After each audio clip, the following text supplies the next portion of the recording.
Nakita ang isang vintage bomb sa isang imbornal sa boundary ng Pasay at Makati. Posibleng naroon na raw ang bomba mula pa nung ikalawang digmaang pandaigdig. Pero posible pa rin itong sumabog. Makibalita tayo kay Isay Reyes. Isang binatilyong nangangalakal na nakakuha ng isang vintage bomb sa isang creek sa boundary ng Pasay at Makati kagabi.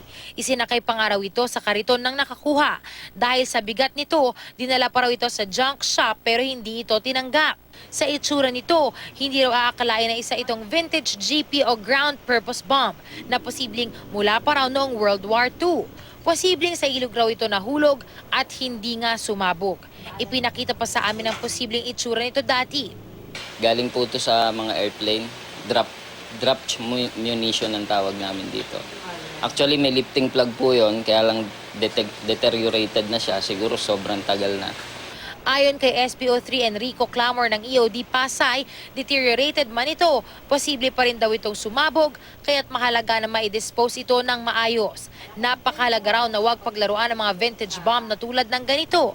At kung sakali man makakita ng vintage bomb, huwag gawing collection at salip ay agad ipagbigay alam sa pulisya. Ang lakas daw kasi ng tulad nito, kaya raw sumira ng nasa 1 kilometer radius.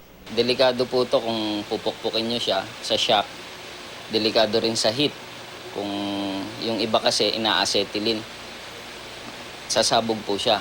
Bawal din po lagariin. Iba nilalagari para mas makuha nila ng maliliit siyang piraso.